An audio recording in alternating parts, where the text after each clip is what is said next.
Chapter 29. The Black Spot Again.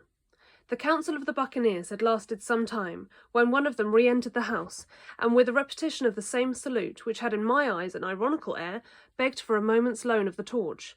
Silver briefly agreed, and this emissary retired again, leaving us together in the dark. "There's a breeze coming, Jim," said Silver, who had by this time adopted a quite friendly and familiar tone. I turned to the loophole nearest me and looked out. The embers of the great fire had so far burned themselves out, and now glowed so low and duskily that I understood why these conspirators desired a torch. About halfway down the slope to the stockade, they were collected in a group. One held the light, another was on his knees in their midst, and I saw the blade of an open knife shine in his hand with varying colours in the moon and torchlight. The rest were all somewhat stooping, as though watching the manoeuvres of this last. I could just make out that he had a book as well as a knife in his hand, and was still wondering how anything so incongruous had come into their possession, when the kneeling figure rose once more to his feet, and the whole party began to move together towards the house. "Here they come," said I, and I returned to my former position, for it seemed beneath my dignity that they should find me watching them. "Well, let 'em come, lad, let 'em come," said Silver cheerily. "I've still got a shot in my locker." The door opened, and the 5 men, standing huddled together just inside, pushed one of their number forward.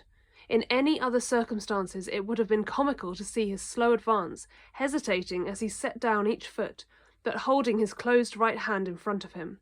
"Step up, lad," cried Silver. "I won't eat you. Hand it over, lover. I know the rules, I do. I won't hurt a deputation." Thus encouraged, the buccaneer stepped forth more briskly, and having passed something to Silver, from hand to hand, slipped yet more smartly back again to his companions. The sea cook looked at what had been given him. "Black spot, I thought so," he observed. "Where might you have got the paper? Why, hello, look here now, this ain't lucky. You've gone and cut this out of a Bible. What fool's cut a Bible?" "Ah, there," said Morgan. "There! What did I say? No good'll come of that, I said." "Well, you've about fixed it now among you," continued Silver. "You'll all swing now, I reckon. What soft-headed lubber had a Bible?" "It was Dick," said one. "Dick, was it? Then Dick can get to prayers," said Silver. "He's seen a slice of luck, has Dick, and you may lay to that." But here the long man with the yellow eyes struck in. "Belay that talk, John Silver," he said.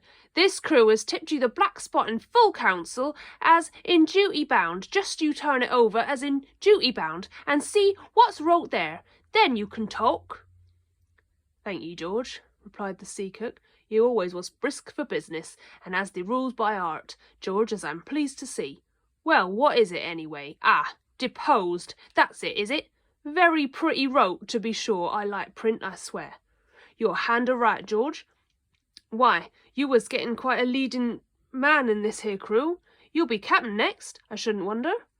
Just oblige me with that torch again, will you? This pipe won't draw." "Come now," said George, "you don't fool this crew no more. You're a funny man by your account, but you're over now, and you'll maybe step down off that barrel and help vote." "I reckon you said you knowed the rules," returned Silver contemptuously. "Leastways, if you don't, I do, and I wait here, and I'm still your captain, mind, till you outs with your grievance, and I reply, in the meantime your black spot ain't worth a biscuit. After that we'll see." "Oh," replied George, "you don't be no under no kind of apprehension. We're all square, we are. First, you've made a hash of this cruise. You'll be a bold man to say no to that. Second, you let the enemy out this here trap for nothing.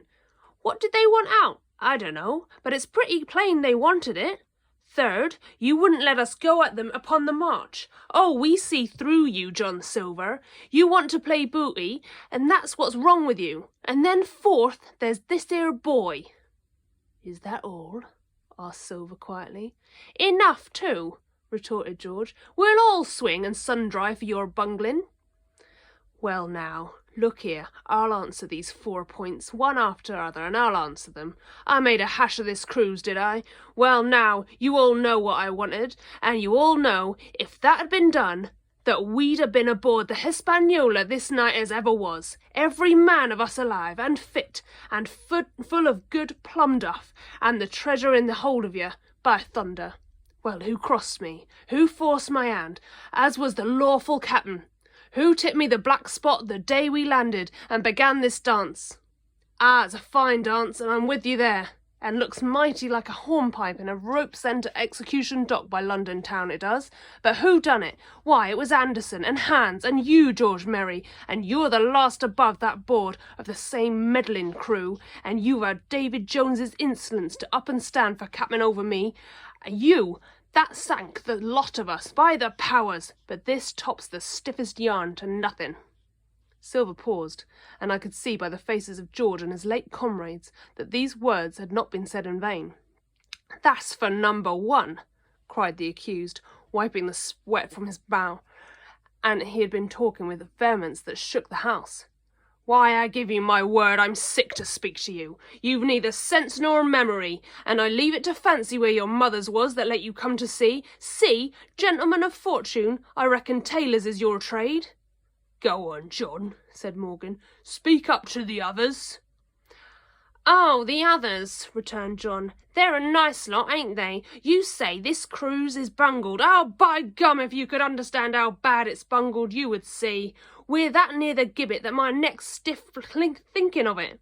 You've seen 'em, maybe, hanged in chains, birds about 'em, seamen plinting out as they go down with the tide."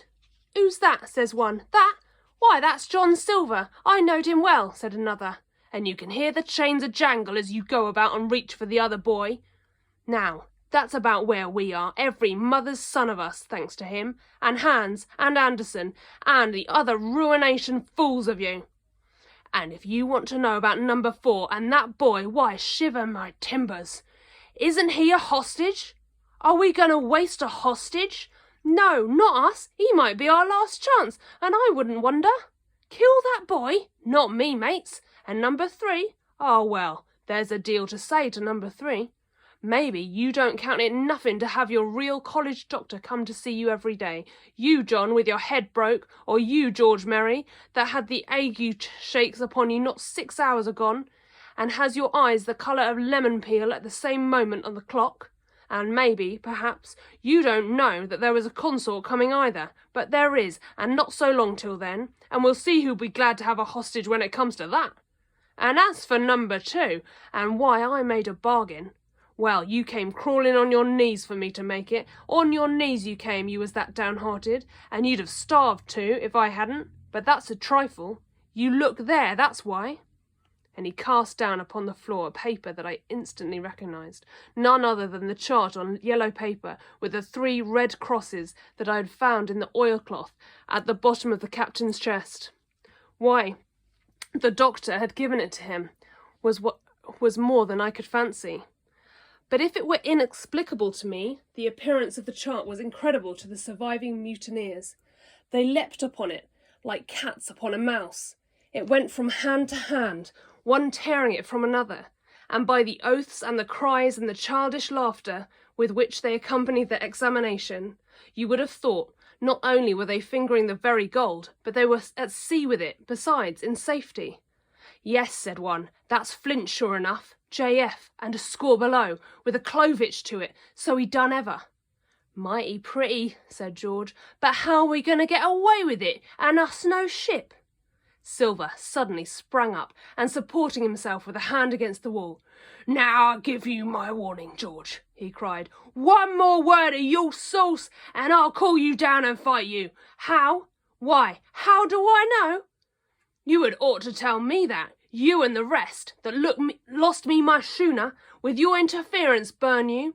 But not you, you can't. You ain't got the intervention of a cockroach. But civil you can speak, and shall, George Merry, you may lay to that."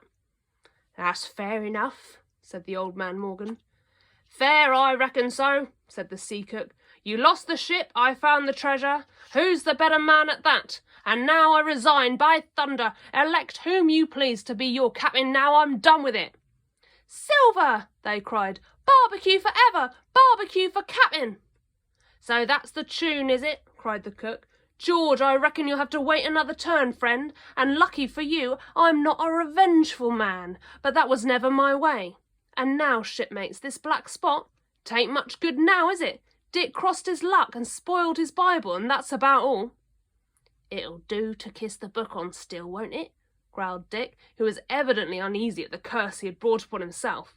"A Bible with a bit cut out," returned Silver derisively. "Not it. It don't bind no more'n a ballad book." "Don't it, though?" cried Dick, with a sort of joy. "Well, I reckon that's worth having too."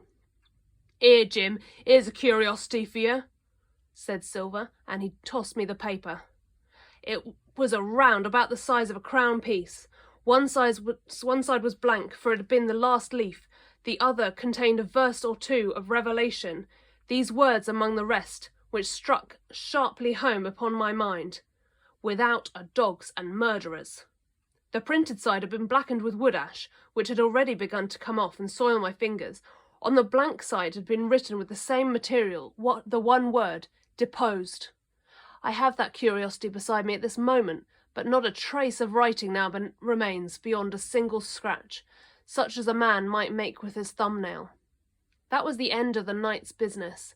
Soon after, with a drink all round, we lay down to sleep, and the outside of Silver's vengeance was to put George Merry up for sentinel, and threaten him with death if he should prove unfaithful. It was long ere I could close an eye, and heaven knows I had matter enough for thought in the man whom I had slain that afternoon, in my own most perilous position, and above all in the remarkable game that I saw Silver now engaged upon, keeping the mutineers together with one hand and grasping with the other, after every means possible and impossible, to make his peace and save his miserable life. He himself slept peacefully and snored aloud, yet my heart was sore for him, wicked as he was, to think on the dark perils that environed and the shameful gibbet that awaited him.